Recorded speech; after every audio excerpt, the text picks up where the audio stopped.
Hello, I'm Paul. I'm Adam. And I'm Ben. And welcome to the Film Busters podcast.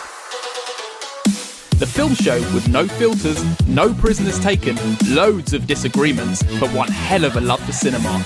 If you want to hear three friends ridiculing each other for an hour or so regarding their taste in films, then you have come to the right place. In each episode, one of the team picks a film for us to discuss. It could be anything from a recent cinema release to an all-time classic. So, strap in and get ready to get mad or get vindicated as we guide you through the murky world of being a film geek. If you like what you hear, you can also find us on Twitter and Instagram using @FilmbustersPod. You can also find each of our individual accounts. I'm at Filmbusters Paul. I'm at Filmbusters Adam. And I'm at Filmbusters Ben. If you want to use your eyes instead of your ears, you can also visit the website at filmbusters.pod.co.uk. And if busting makes you feel good, you can also support us at patreon.com/filmbusters for exclusive content. Alright, can we just get on with this now, please? Filmbusters. Welcome everyone to the first film of 2024. It's very exciting. You happy to be here, boys? I'm very happy to be here. I don't know if Adam's here with us. Is he? I'm here. It's been so long since we've done a proper record. Like, when we come off and have to remember the film we watched a week ago rather than one we're watching live or one we watched 10 months ago. I know. Home Alone 3. Home Alone 3 was the last one. Our last actual film. And that wasn't even a real film. That was a commentary. I did think we should have... Oh, this would have been quite a good film to do commentary on. What, Revolver? Really? Yeah. Okay. There would have been lots of comments, I suppose. I've forgotten how we do this thing. I feel very rusty. We just do it how we do it. We have a little preamble, don't we? And then go into it. That's true. Well, let's recalibrate and reorientate ourselves. Where the fuck are we? What are we doing? Let me reorientate. Reorientate your mouth, mate. Reorientate my mouth. Let's reorientate and say, this is Ben's birthday episode. Happy birthday, Ben. Oh, thank you very much. And thank you for my presents, which I got in the post yesterday. That was very nice. Are you using them or wearing them? No, I'm not wearing them because I'm going to wear it. Well, there's not a them. There's only one. So Paul got me listeners. I'm not going to tell you what it is. I'll put a picture up on Twitter and you can see it. And I'm saving the wearing of the shirt for our end of month wrap up, so all our video Patreon subscribers can see it, of course. And you can do washing between now and then. It's made me laugh so much when I opened the bloody thing. Because when I opened it, I was like, well, I recognise this as the font, so I thought this was like a background blind thing, and then I saw the words on there. Well, I'll tell you, listeners, he got me the shirt, and the first line on the top says, "Where's my cake, Bedelia?" Loyal listeners will know that's from Creepshow, and we very much enjoyed that line like a year and a half ago. But then directly underneath it, he's got, "I want my cake and eat it too. I want my cake and eat it too." Two cake-related puns from the past of this podcast. It's very niche. I love it. So niche. And then Adam got me my first ever frozen beer mug as well, Stein, which talks about not bothering me because I'm playing with my cat or something like that. So it says, "Don't talk to me today. I only want to talk to my cat." So that's it. So on the end of month wrap up, I'll wear the shirt, I'll hold the Stein, I'll have a beer, and I'll cheers you both for sending me a lovely birthday present. Oh, bloody can't wait to see that. How is your first day of your new age? It's good. I wonder if listeners can tell how old I am. I'll tell you. We did it because we did a year on the podcast, didn't we? That's true, but I don't think they will work it out. I'm 38, which is very old, boys, now. 38 is very old. Nah, you're all right, mate. You're only as old as you feel. The age I am now is the age I was when I met you guys. You haven't aged, you're still 38. Oh, sorry, what I meant was the age I am now, 10 years ago, like I was 28. I was 10 years younger. I was 28 when I met you guys. Crazy. It's been a while. 10 years, has it? Been 10 years? It's actually been 11 years for me and you, Paul. We met at the end of 2013. Wow. And then Adam, you were early 2014.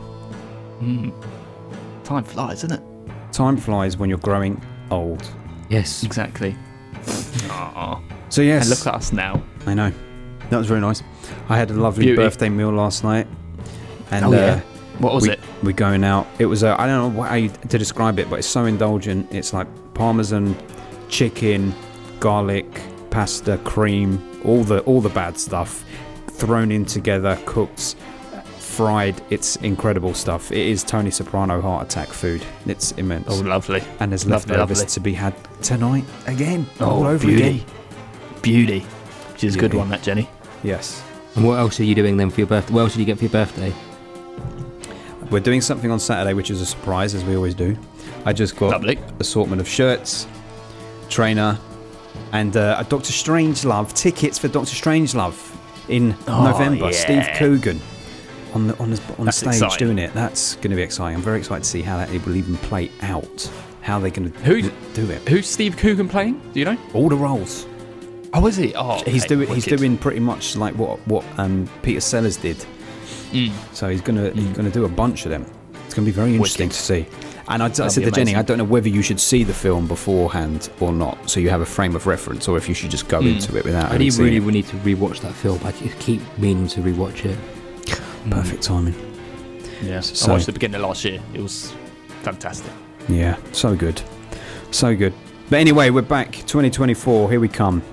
We are back. Let's do our little thing first before we go into the main episode. Let's talk about our Patreon. We got a Patreon at www.patreon.com/filmbusters, where you can get exclusive episodes. You can suggest films for us to do. You can come on the show. It's all very lovely over there. What are we doing on the Patreon after this episode, Adam? Well, I think it's the Patreon we promised you at the beginning of our end of year wrap up, unless Paul has edited it extremely well. But we are going to be talking about our Letterboxd stats, because we recorded for 6 hours on that day and we didn't have another recording us, so we're doing them today. We were absolutely wiped out after that recording. Oh, we were. That was long. That was very long. But we finally sign off 2023 with our Letterboxd stats. It's another non-uniform episode. Yeah, it is. Which would be quite nice. Okay, so let's move somewhat on to talking about what film we're doing today, and we're going to do the staple every episode, which is the quiz, and it's my turn to be the host. I won the duties again. I won last year's quiz, so I'm the quiz host, everyone. If you don't know what the quiz is, I ask Ben and Adam 2 questions. If they get them right, they get the points. If they get them wrong, I get the points. We're on 0. Everyone's on 0 at the moment. Yes. Flat. So, Flat. All to play for. All to play for. And every quiz is about the film we're doing, so today is about Revolver. Are you ready for your questions? Revolver. I'm hoping you're going to get them. It's going to be based on the actual film, as opposed to Adam's style of questioning, which is about planets and shit. Wow, well, that was only towards the end when I started running out of them. I think we had a hard year of films last year. Even though you have a new film to get to questions. They were all in like the 60s. Do you think you're going to beat me No. this year? Just resign I now, want you then. to really try. I really want you to try. Of course I'm going to try. Okay. You're old You now. better. You've got more intelligence. Exactly. You should be nimble and quick. Okay, are you ready for the first question? Here we go. Okay. Vito comes into the prison to find a man saying he wants to commit suicide. He says to him, "Are you what?" Fuck me. Um, Because he talks about leaving his wife and child without them. Like if you kill yourself, I think you might kick yourself. are you God? No. Suicidal? No.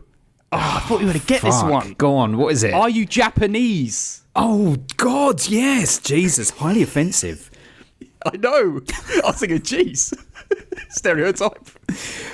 Highly offensive, but also quite apt for what he was talking about. Yeah, fuck. I know. God, He wanted to stab himself. Because he says only the Japanese know how to use a knife properly on themselves. Yeah. Is that Harry Kiri? Harry Kiri? Harry Kiri, yeah. Yeah. God damn. I was thinking of more of what the prisoner said to Vito rather than Vito said to him. Yeah, well. Oh, I was okay. getting confused. Well, I thought you'd get it, but it's okay. I've got another question. Now, this one, there's 3 answers to it. If you get 2 of them, you get the point. And it's the first one to get 2 of them. But if Adam says one and then I say one and say his, does that count as 2? Or do I need to get 2 myself? No, you got to get them yourself. Okay, fine. Vito meets a lawyer that says society has many ways of defending itself. What are the 3 things? The revolver, Red tape, the revolver, and the police. the jail. Ben got it. Whee! But Adam, you were very close. What was it? You were close. Red tape, prison bars, and the revolver. Ah, okay. Yeah, I knew that red tape and the revolver because I kept Yeah, thinking. it was that one was like, is it I was going to say laws or is it like the police or something? When I was watching the film, even the second time, I was like, why is this film called Revolver? And then at the end. So he's not even using a revolver. Barely used the revolver. Barely used the revolver at all. But he used it when it counted. Well, there you go. Lovely. There we go. One that's apiece. the points. One apiece for me and Ben. Adam is still on 0. You got some work to do this year. Started you mean to go on. Should we talk about Revolver? Let's talk about Ollie Reed's Revolver.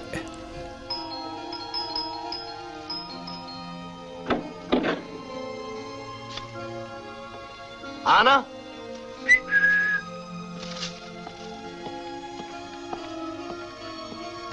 Anna?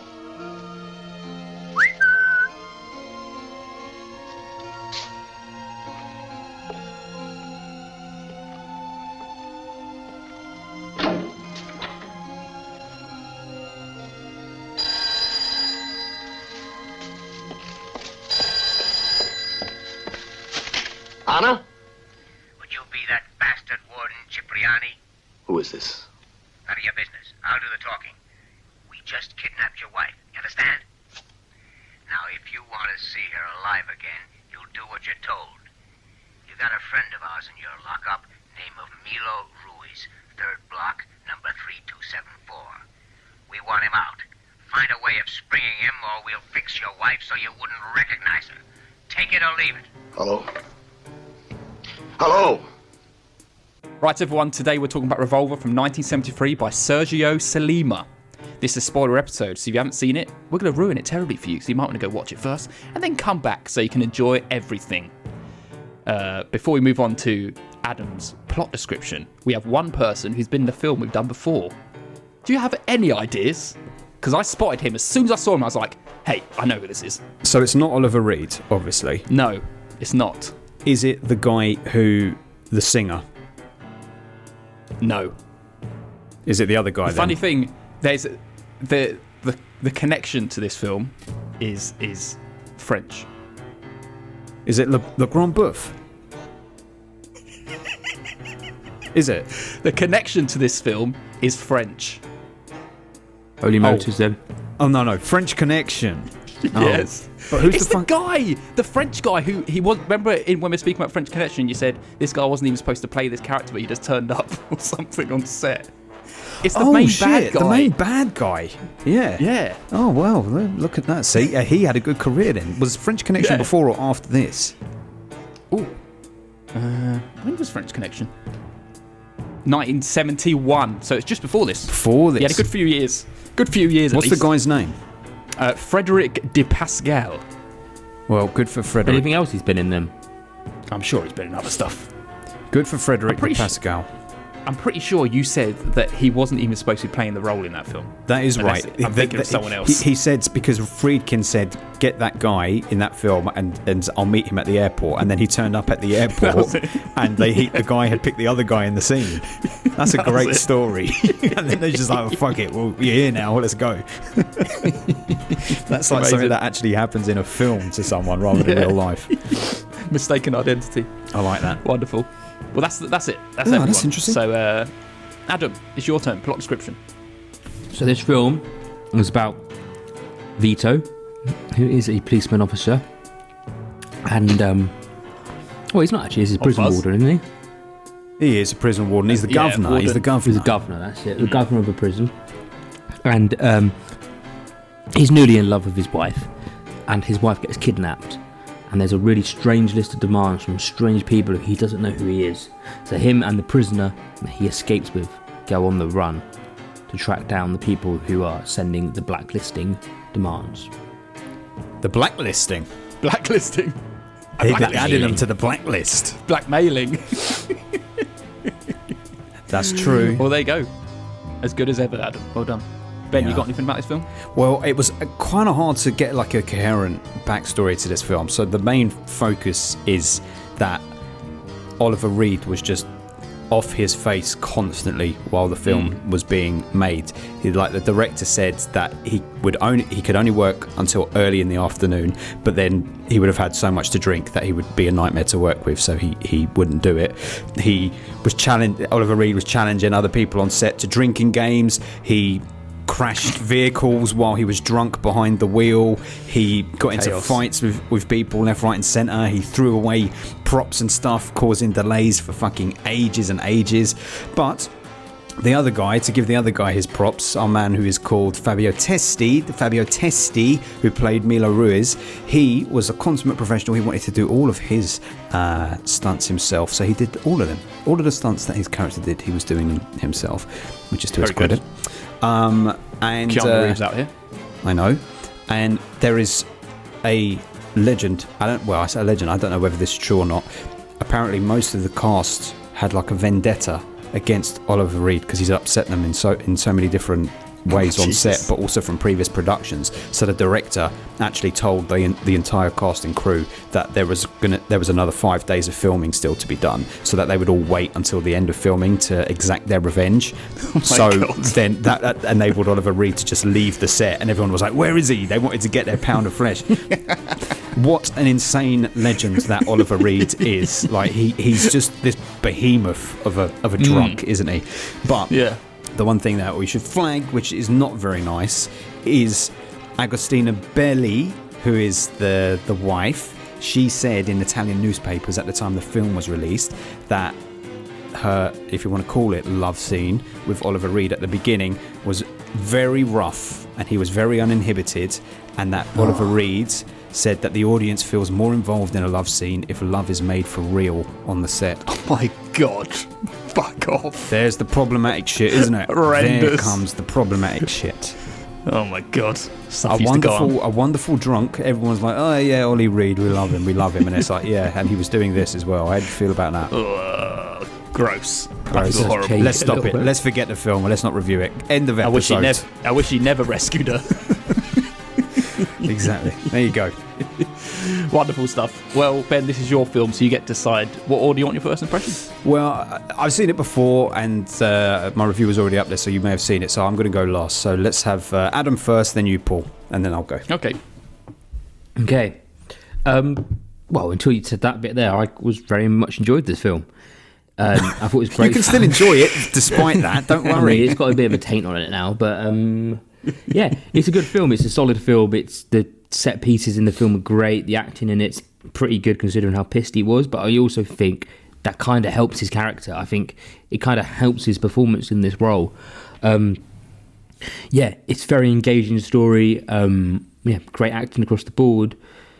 It's a bit wacky and weird in places, which I think helps it again. It kind of, for some reason, had the same feel of something like The Italian Job, in my opinion. Like the way it would randomly cut and like the scenes and like the transitional scenes that they used. It had like a weird tone of that in it. And also, I will say, I added another factor that I watched this back on the way back from Leon, which is one of when the political candidate gets shot at the beginning of the film. Oh yeah, I was in that thing, and also where they were filming the Alp scenes. I think was all where I just was. So it's kind of like a weird. Cool. That's a weird coincidence. Yeah, I was like, this is. I don't know if it was randomly why Ben picked it, but yeah. No, I didn't even know you were going skiing. Yeah. Well, if you're going skiing or you're going to Leon, this is the film for you, people. Yeah, watch it on the plane. So. It's not long enough for the flight, but is it not? Is it not? The flight's only 45. The flight's only an hour and 10 minutes. Oh dear. Well, you just never know how it ends. Yeah. Go on, then, just Paul. hope that Oliver Reed never found his wife. Yes. So he can't do anything to her. Yes. Okay. Ben. You know how much I hate Italian dubs of films. I know. I've got a note written down here.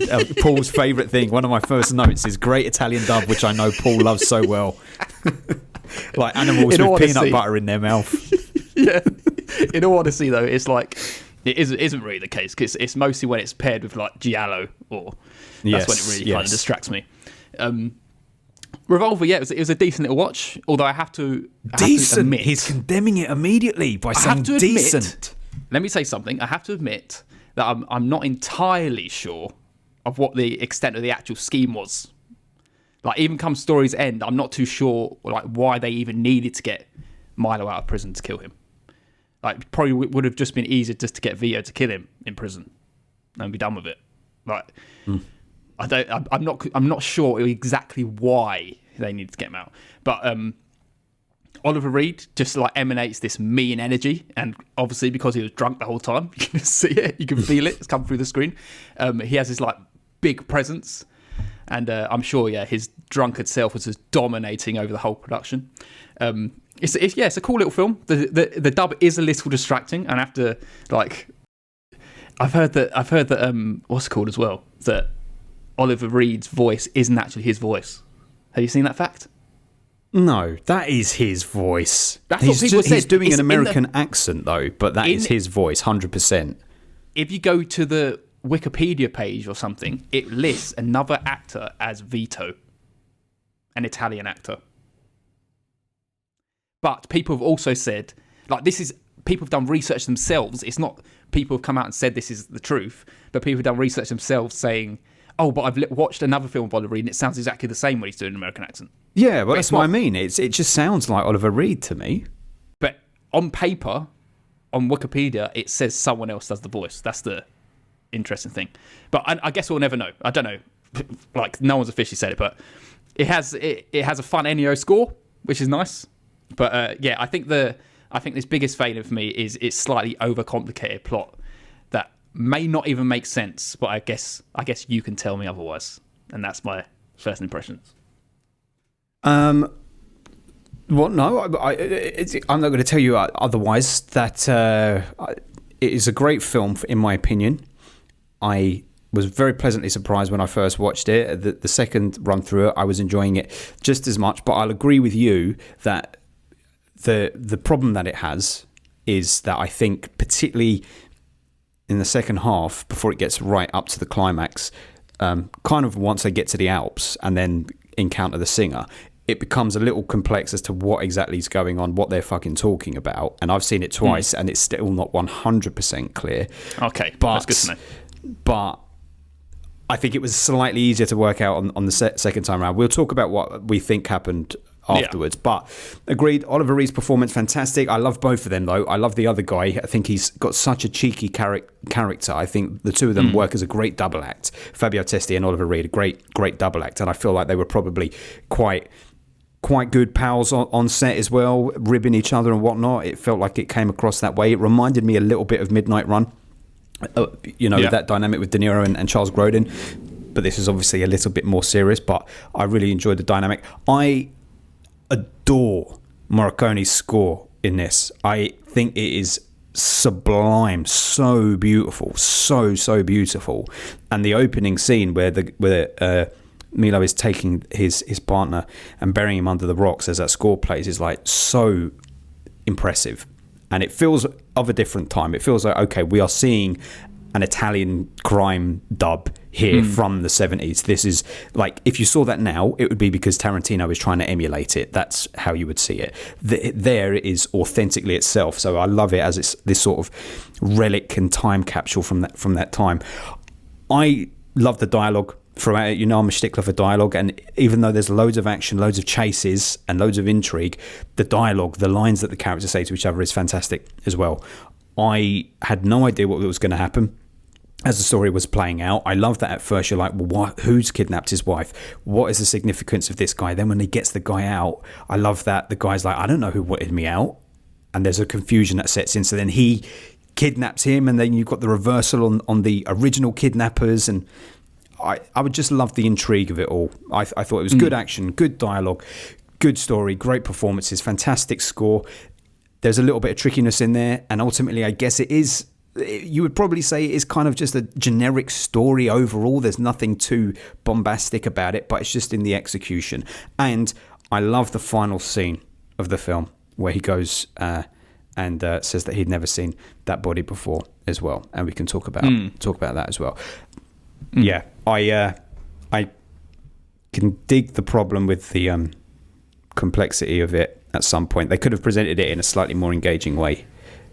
The storyline, I mean, I kind of thought at some points the complexity of the story and the almost stupidity of the plot, it felt in some ways, helped the feel of the film.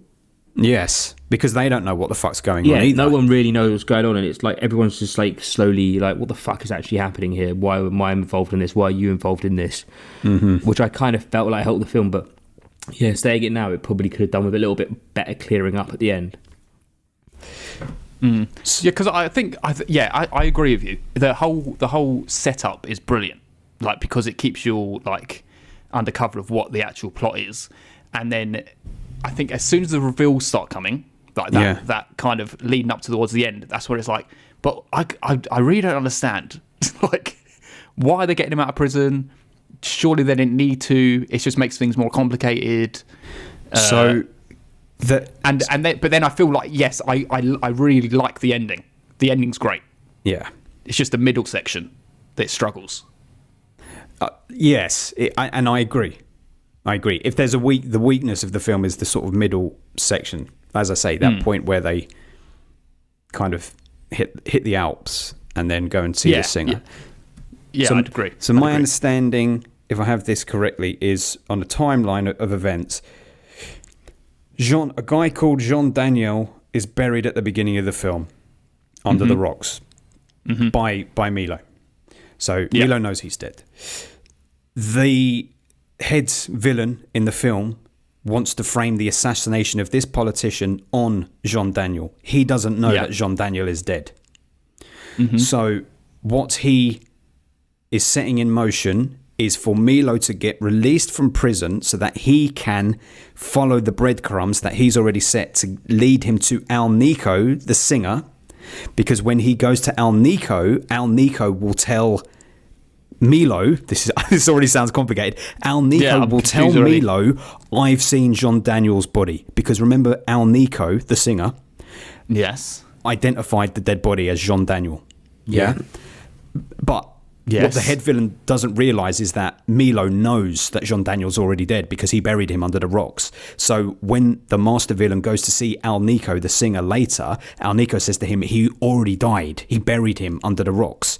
And then the master villain is like, oh, right, okay, well, that clears that up. Jean Daniel is dead. That's okay then. So we don't need to worry about that. So now he eliminates Al Nico, and then he realises that he doesn't need Milo anymore. Milo knows that Jean Daniel was alive, was dead already, so he now needs to kill him because Milo is the one who could say, hang on, I killed him. Hang on, he already died, so he couldn't do that. This is so hard to explain. I'm still hung up on why they needed Milo. Because they didn't just want to kill Milo at first. They wanted to get Milo out to follow the breadcrumbs to be told Jean Daniel is dead. They weren't going to kill him necessarily. They just Why did they want to tell him though? Why did because they want to tell him? He was partners with Jean Daniel. So that because he buried him at the beginning, so they were partners. They were close, as you saw his emotion when he was burying him. Yeah, but so why do they need him? I don't get why they needed him still. To the other guy. So because the other guy, because then it would convince Milo that Jean Daniel was dead, because the other guy, they set the breadcrumbs so that he would go and see Al Nico, the singer, and Al Nico would say, I saw Jean Daniel, he's dead. So that would just make Milo at rest, at peace. I can't get my head around it. I'm not saying it's particularly strong, that bit, but that is what I believe the situation is. They should have probably just found out he was dead and just blamed it on somebody else instead. I know. Like, they could have just blamed him, and that's the end of it, surely. What, Jean Daniel? Yeah.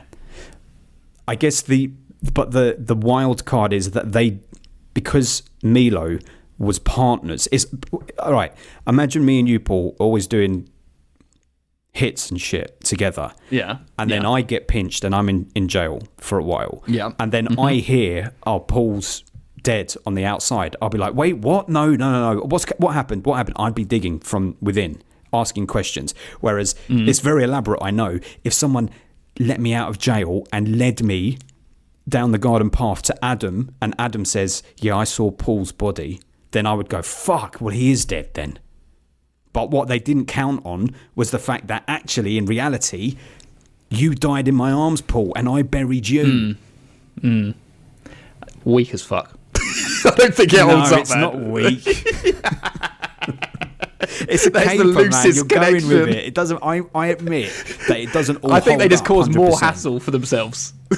Well, that is where it's messy. But like Adam says, because it is so messy, the fact that these two guys don't know why the fuck they're in the midst of it so much helps, because you're kind of clueless as well. I mean, this is the thing, right? It confused me, but I was still in. It didn't like put me off enough that I was like, oh, this is an annoying film. And let me go back to the beginning, because I totally agree with you. I really love the beginning. Just the opening with the two of them on the run, and then him. It felt romantic. I thought It did feel romantic, yes. I thought they were a couple. I agree. So He gives did him a I. little kiss on the lips. Maybe there was something there. I'm not sure. They're Italians. But, They're Italians. Yeah, but I thought it was beautiful, and yeah, with that Ennio score as well alongside it, it was really well done. I love that score. Going into that film, and know because you gave a little overview of it in one of our monthly roundups. Oh, I kind of did, knew what yeah. I was going into, and when I opened with this, I was like, oh, what's this now? Like, I did not expect to see this. I don't know how this even ties into the plot. And even throughout, I was still like, I don't know why this is tied into the plot, until you realise they're trying to pin him for the murder. But that was a great opening. Very strong opening. That might even be the best part of the whole film. It was almost like it could have been a short film itself. Like It was those very kind beautiful. of openings.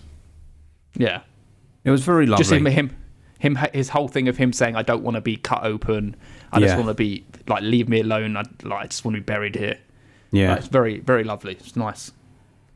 And it is. There's lots of moments in the film that are like kind of, oh yeah, this is great traditional Italian crime cinema that I'm seeing here, which is just very enjoyable. It's just that, and that's the thing, mate. It's just enjoyable to go through that and see it play out in that way. Like, there are other things in the film that don't work for me. Like, I don't really like the Al Nico character, the singer overall. He's an odd addition, but he adds character to the thing as well. Fake Kurt Russell. Yeah, he is. It's like Kurt Russell. The straightest hair in the world. Yeah, I don't really like him either. He didn't really bring much for me. And like just going up the Alps as well. Adam, you can attest, going up the mountain in the snow, they could not just easily walk around like they were fucking walking around up there. That bothered me a hell of a lot for some reason. Any little spikes on your shoes. Yeah, no cleats. They had no cleats. They were just walking around in fucking dress shoes. And that was funny as well. It's like when they're running around the mountains, it's like this odd, like, jovial soundtrack that's going along with it as well. It's like an adventure movie. You know, It was so bizarre. Like, what was? Like, so much of this film, like, tonally shifting changes. It's like great, but at the same time, it's so weird. So many twists, so many just like twists constantly along the story as you're going. I think it does enough. I agree that when you try and analyse it, maybe something's missing there, but I think it does enough for the overarching thing to be, they wanted this politician dead, they needed someone to do it, and they needed to kill everyone who knew about it so that they could just move on. And the fucking corrupt authorities and police force in Italy were also aware, and they just knew that it needed to happen. Surely Al Nico could have just said, oh yeah, that was him, and then that would be the end of it. But he did. Al Nico went and identified the body, but he was wrong. That's the thing. Because he did. He said, that's Jean Daniel. He said, I saw his body. And then when Milo's talking to him, he said, how long did you look? What did you get? Just a glimpse of him? And that's when Al Nico's like, fuck. And then he's like, I need to get out. He's saying to the master villain, I need to get out of here. I need to leave. Because he knows, shit, I'm in deep in this. I've fucking lied. What's going to happen? Someone's going to try and kill me now. That's what I mean, though. So, but him identifying the body, right, would have been enough. But they fucked themselves by getting Milo out of jail. Well, that's correct, right? Because either way, they didn't need Milo to say, oh, it must have been him. Because he's just a criminal. Why would anyone believe him anyway? But I think Milo was the wild card in that he, from his prison, if he just caught wind that Jean Daniel had killed this guy, So just kill him in jail. Well, yeah, you could do that. I know, but you could say that about so many films, mate. You could go, well, why go to the bother of that? Just do that. But I feel like it's just a leap of like of education, thinking we can just let this guy out and then we'll be able to work it out that way when we can just kill him. Yeah, I mean, you have a point.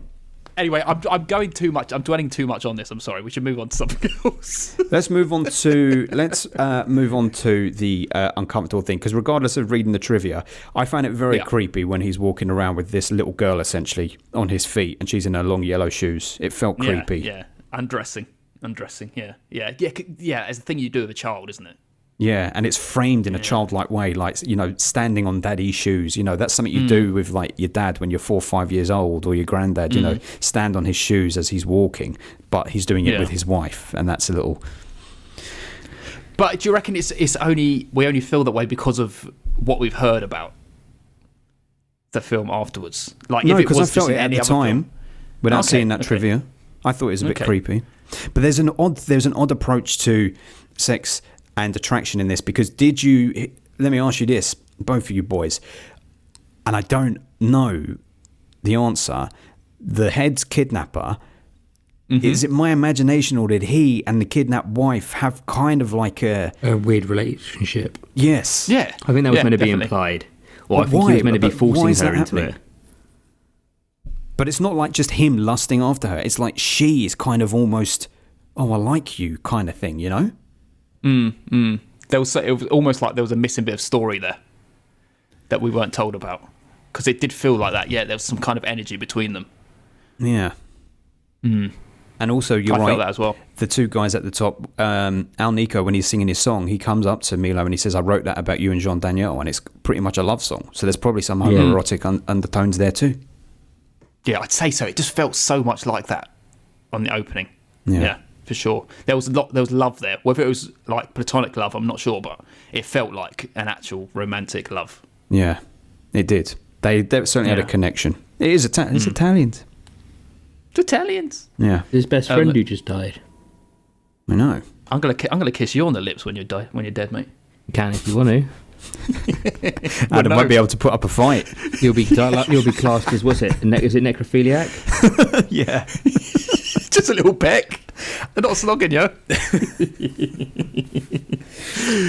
I want to talk about Al Nico's party, his gross Epstein party. Oh yeah, yeah. Did you see when he brings this girl comes and sees him, and then she goes, "Oh, how are you?" and walks along to this old man and goes, "Here you go, she's all yours." I know. Oh, yeah, that was like, oh God, what party is this? I don't know if that was meant to be like a thing on the music industry more than it was. Yes, definitely. And there you go. We're seeing these terrible people. They are terrible people. They are terrible people. I always knew he was doubts. a nasty piece of work. As soon as he turned up with his like floppy hair and that coat, looking like a makeshift hippie, I was like, you can't trust this guy. You can't. You know, but Oliver Reed, I just love him on screen. Every time I see him, I'm like, you can't help but be like, you got presence, man. You have charisma. He's very watchable. Goes for anything. He's been in a lot of shit films, but he has an intensity to him which you can't help but just get caught up in. Yes, there's definitely a screen presence there that you can't help. Yeah, I think I've only ever seen him in Gladiator, other than this. Gladiator, his last film.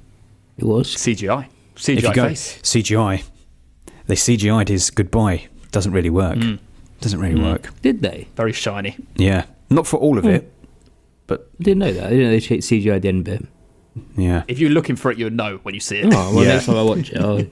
When he's talking to Maximus and Maximus is in the cell, the last thing Oliver Reed does is he goes, "Ugh," and turns around and walks off. You watch that, and it's so clearly been taken from some other take, from something else. I'm getting a drink. Yeah, something like that. Yeah. But I like the like sort of covert highs and stuff. Like you say, it's like French Connection, and you're right, it is. But it's what French Connection should have been. French Connection was not that good. It was okay, but this was very enjoyable. Even with this element of not quite knowing what's going on, it's very enjoyable all the way through. You feel like you're part of something exciting and vibrant. I still think Paul's not Transportation convinced. tops it. He tops it. It tops it a little bit for me Oh, because dear. it might help just because of the like down the line plot that I could follow, and it's not losing me. I really enjoyed the stupidity. I think this is what you'd feel like that Burn After Reading kind of people getting caught up in stuff they shouldn't be caught up with. A little bit more serious than that, but like that kind of wackiness doesn't really make sense. It just kind of is going here, there, and everywhere. My poor Oliver Reed. You don't want to get involved with him, mate. I love him. Me and him in a relationship. He's dead. He's dead, so it's not possible. Necrophiliac. Yeah, I know. All of this talk going on, terrible. I was a big fan of his big old moustache. I thought his moustache was great. Yeah, I liked it. I also liked, this is just Italian cinema, I assume, when he goes into the cell to meet Milo for the first time and Milo's being all cocky and he pinches his cigarette and drops it on the floor and the fag just hits the floor and is standing up. Did you see that? See, I would have thought that they would pay that off down the line. They did it once again. Yeah, they did the little standing up bit. We're not going to do it again. Yeah, just cool Italian filmmaking, I guess. Yeah, it's nice. It's nice to see. It's nice to see. Yeah. It's different. Oh, you know what would have been nice? You know what would have been nice? This is how they should have finished it off. He should have got shot and he had a cigarette in his mouth and it fell and landed upright. Oh, I thought you were going to say it, and it landed upright and then it slowly toppled over and then it fell over, or something like that. Yeah, they should have paid something. Yeah, they should have did that. They should have done that. They should have done that. That would have been nice. I loved how desperate he was at the end, where he was like, right, fuck it, I'm just going to tell the truth now. This has gone on too far. And everyone is like, no, just stay the course. We're aware. Just be quiet. And it's true. Everyone's corrupt. Everyone is corrupt. All hands need to be greased. And that's it. It's true. Like, justice, as far as they're concerned, gets served in all their different ways. But if some innocents have got to die somewhere for this to happen, so be it. We uphold the order of things. And the thing is, if everything's corrupt, right? If everything's corrupt and you could just make the story play out however you want, they never needed to get Milo out. They should just got rid of him. Well, yeah, speaking of Epstein, they could have done an Epstein thing. They could have just done that in the cell. There must, I mean, I can't rewatch it again now, but if I were to rewatch it again and be like, right, I need to completely follow the thread as to why Milo had to get sprung, then maybe they did explain it, but they obviously didn't do a good enough job. We just wouldn't have had a story, Paul, if he didn't have to spring. We didn't have a story. Well, we did. They didn't tell us it. It wasn't a coherent story, but it was a story. A copic. I think there's something missing. There's something missing. And even when it goes at the end, they're asking him, tell me where Milo is, and he's like, I'm not become an accomplice in getting him killed. Yeah, it's like, it's all right, I just kill him myself. I know, but that's because he was trying to resist. That's because at that point he was trying to resist, and I know. He's like, he was doing everything he could. Like, that bit you get, because he doesn't want to kill him. He wants his wife back. He's connected to this guy, and that was also the nice thing. He thought he was reprehensible at first, and then over the course of the journey they bond, and that was nice. But he was like, I like that. I'm desperate. This guy, sorry, I like you, but you've got to go back to jail. I need to get my fucking wife. And it's a case of, look, who do you want to protect, this criminal, or do you want your wife back? Yeah, he gave him the option, but he didn't take it, so he had to pull the trigger on the fake revolver that wasn't a revolver. Yeah. It was a real revolver. And I love that. I really like that. That's a great ending of a film. It would have been a great ending in a better woven story. Think when he goes to identify the body. Oh, that bit as well. But I'm talking about when he kills Milo, because it's a nice journey of the two characters. It's a nice journey. And when he goes to identify the body, yeah, absolutely, because the wife's face, yeah, it's very good. And it showed when he shot Milo, I was like, "Fuck!" That was almost like a jump scare. Like, I was not expecting that coming. Really not expecting it coming. Even though he's got a gun pointed at him, and everything. I was like, "Oh, damn!" Not even just once. Yeah, like 4 times. I mean, if you're going to do it, you might as well keep doing it. But there's no coming back from that. Ruthless. It was ruthless. It's a ruthless story. It's a ruthless story, and I like that. It's grim. It's a grim end.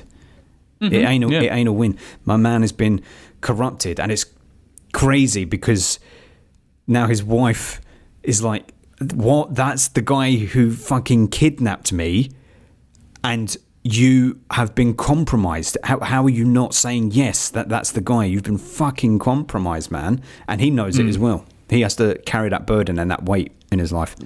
But he knows he's doing it for the betterment of him and his wife. What? Yes, and I know. All he'd have to do, if you went home with Jenny and you're like, Jenny, I literally, they would kill us if we don't do this. She'd be like, okay. I know, but it also still, but yeah, that's true. But it's like, oh, a win then. Oh, that's okay then. It's like there's no justice has been served here. We've been played. His wife will be like, I still went through that whole fucking ordeal, and there's no justice for me here. I'm back with you. Cog in the machine. Cog in the fucking machine. Fucking Absolutely. Society. Yeah. But you got the peace of mind, maybe, more than anything. Peace of mind. You got to feel unlucky if you were her to like get dragged into it, or even he was unlucky to get dragged into it. Well, yeah, they had nothing to do with it, really. They were both innocents in the situation. Yeah. They were just lovers, and they've been corrupted. Oh, he certainly has. Well, he's not been corrupted. He's not going to do terrible things, but he probably will find it easier to. Oh, he will. He'll be doing terrible things to his wife. I'll tell you that. Well, maybe. Well, maybe he'll never do it again. Maybe he's learned a lesson. That's sort of a lesson. It's crazy though. That will happen. That kind of shit will be happening all over the world every day. Yeah, all the time, every day. In places, people will be taking the fall for shit, and Did people they will be explain why they wanted identified. to kill that politician at the beginning? No, but I don't think we needed to know that one too much either. That would have been too boring. Yeah, because we don't want to he go was down he was a political candidate or some shit. Or he had some dirt on someone. It would have been something like that. Yeah. But see, that's why I liked it, because it's like, even though the pieces don't all match on the Milo timeline as to why he needed to be sprung, I was still enjoying it. I didn't actually think during the film, oh, but hang on, why? I was like, no, well, I'm going with it. It's just they are eventually going to need to kill him, and they're leading him on this wild goose chase to get there. Oh, you see, I did think, why? One of my first notes was hard to follow at first. And then one of my last notes was, I don't understand why. Well, I think the closest that we come is because the key thing is nobody but Milo knew that Jean Daniel had actually died. So by springing him from jail, I'm just repeating myself, by springing him from jail, they hoped that they would be able to convince this man, Milo, that his old partner was dead. But it does if they were very close partners, which they were. And the fact that Al Nico wrote that song about them shows that they were. Why does it matter that Milo knows? Because they were partners. But so why? They does need that matter him, in the grand scheme of things? They need to convince him to believe that he's dead, because Milo he's not the judge. No, I know, but he's an element. That's what I'm saying, Paul. If you're in prison and you hear that I've been killed after killing a politician, are you just going to go, oh, right, that's something he did? Or are you going to go, hang on, what? That doesn't sound right, blah, blah, blah, whatever. They don't want to deal with that. They don't want to deal with your queries. So it's like, let's spring you from prison and lead you to Al Nico, which they did. And Al Nico will tell you, yes, it's him. I saw him. It's too overcomplicated. They don't need to do that. Mate, maybe they didn't, but I had a great time regardless. I had a good time as well. Did you enjoy it more the second time? I think I enjoyed it more the first time, if I'm honest. Okay. If I'm honest. But I enjoyed it, but I enjoyed it equally as much both times. Like my score has not gone up or down. And the freshness of the film made you enjoy it more the first time. I got such a kick out of the score. It's fantastic, isn't it? It is. I think it's fantastic. It's really fantastic. We went down to my friends in Bristol for New Year's Eve. He was like, "Oh, right, everyone, just he got the speaker hooked up, and he was like, just chuck on film score. But we do a film score each, one song. Chuck it on, something people haven't heard before. That's cool." And I put on that Revolver one. And everyone was like, oh fuck, nice. What's this, man? It's true. Because there's not a very well-known Morricone one. But Tarantino put it in, he put it in Inglourious Bastards somewhere. I can't remember in which scene. but he put it. Like in. there was part of it I thought I heard before. I didn't know if it sounded like what do you call it, The Godfather in places, but it did sound something like that. Yeah. Well, he stuck it in. I think it may have been when Shoshana has the cinema later on, somewhere along the lines there. Okay. Anyway, so that was Revolver. It felt like a short episode, but I tell you what, when I was watching it the second time around, I was like, do you know what? This is one of those films where I selected it for the podcast, having already watched it, and I think my reasons for selecting it were wrong because I selected it because I enjoyed it, rather than selecting it because there was lots to talk about. Because at the end of the day, there isn't lots to talk about other than this key Milo thing. But that doesn't mean it's not a good film. It's just it's very solidly made. It's worthy. It's a worthy watch. Have a great time with it. And hopefully you bring some more attention to it. Hopefully. Shine a light on Oliver Reed's actions. Ollie Reed. You bad boy. When you watched it, was yours in English?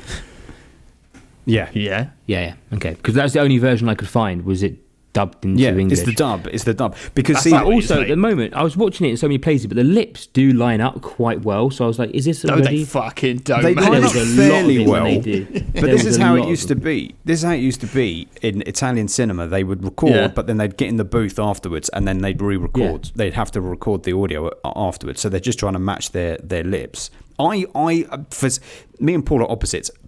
I enjoy that element.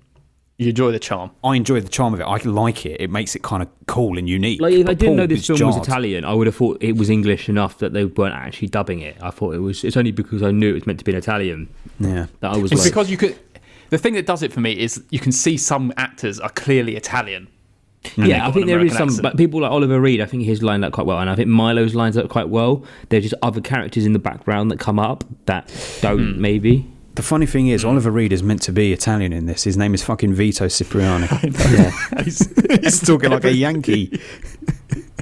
Everything's written in Italian, and he's just reading Italian. Everything. I know. I know it's great. Here's another great bit in that film, by the way. After the guy comes to his house after he's got Milo in his house, and the guy who's like his confidant at the jail is like, "I'll help you. I'll help you." Poor man. Yeah, and he gets killed. And there's just those two random guys that are by the body, and Oliver Reed comes... Is he like a butcher or something? Yeah. It's like a butcher, yeah. And Oliver Reed comes up, and he's all upset, and the guy goes, he's probably a drunk, and he goes, "He was a good man. Better than you." It's like, how do you know? You don't even know that this was Oliver man. That was Oliver making up a line. Better than you, drunk.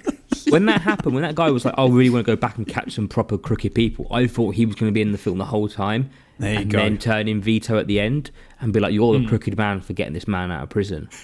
Almost crooked following him the whole way, and then they'll dob him in. Yeah, I liked his character. I hope he stayed a little bit longer, but it would have been nice. Poor man. A little bit nice. I would watch this a third time just to try and get the thread of the Milo thing exactly. Maybe I'll do it at some point and report back to you boys. Okay. I don't think you're going to find it after 2 watches. No, very possibly not. But I even went on Wikipedia afterwards, and there's no plot outline. No, I couldn't even read through the plot to make sure. There's not a lot of info out there on it. And it's kind of fine. Like, we shine a light on a film that nobody ever talks about. No one's ever fucking heard of, really. Absolutely. So, it's no bad thing. And Sergio Salima, have I seen anything else by this guy? I don't believe so. Just the one. It's probably his top film, isn't it? There is one bigger, and it's called The Big Gun Down, and it's got, of course, it's got Lee Van Cleef. Unofficial lawman John Corbett hunts down Cuchillo Sanchez, a Mexican peasant accused of raping and killing a 12-year-old girl. Blimey. Jesus. 1967. Wow. Gets the 3.9 on Letterboxd. Heavy stuff. I know. Not as good as Revolver, my friends.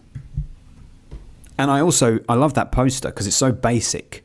The Letterboxd poster, the two of them with the guns up, but it's drawn in that Italian way, like the posters are in Once Upon a Time in Hollywood for Leo's movies. Yeah, the westerns. Gone to Italy. Yeah.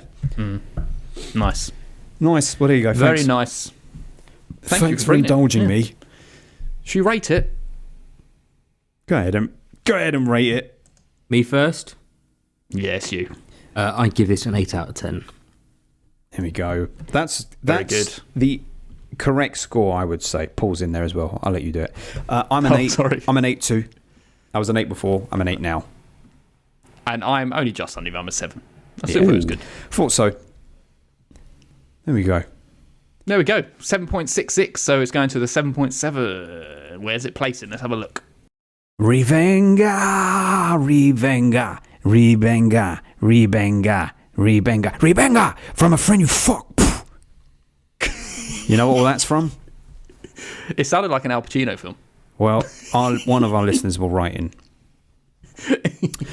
I think it sounded like you were channeling Al Pacino anyway. It will. But I'd probably get cancelled for doing a Cuban accent. It was Scarface, correct. There you go. Oh, was it? That's what I thought. Okay, so the first film is Revenge, but we're going to skip over this because Adam actually hasn't seen it yet. So he needs to do that, so we can't actually make a fair decision against it. First one it's up against is A Streetcar Named Desire. Well, Streetcar's better. It's up to Adam because I give him both a 7. Streetcar is better. Okay, well, it's better. There you go. See him right there. You didn't go far. Revenge and Revolver are side by side. The REVs side by side in our list. There you go. One of them should be below because in alphabetical order. It's in the wrong order alphabetically. For your OCD. Yeah, for my OCD. But it's fine. I can have it there. That's good. Adam, you need to watch Revenge. It's not a dissimilar movie in some ways, you know. Revenge and Revolver, if you think about it, Paul. Depends what version you watch. There's 2 versions. True. The good one and the bad one, apparently. But you're still dealing with violent men, a kidnapped wife or a wife that is gone with the wrong person, taken away from a husband, and violence ensues. Revenge was good. Dog. I think the dog gets thrown at one point, didn't it? Did the dog get thrown? Yes, the dog did get treated in a swimming shabbily. pool? Yeah, that's right. Yeah. Well, it was really violent pricks in films. I know. I watched something with a dog the other day getting hurt in a film. What was it? It was, and I thought Paul and Adam wouldn't like this. Can't remember. You loved it though. If you had to rank, if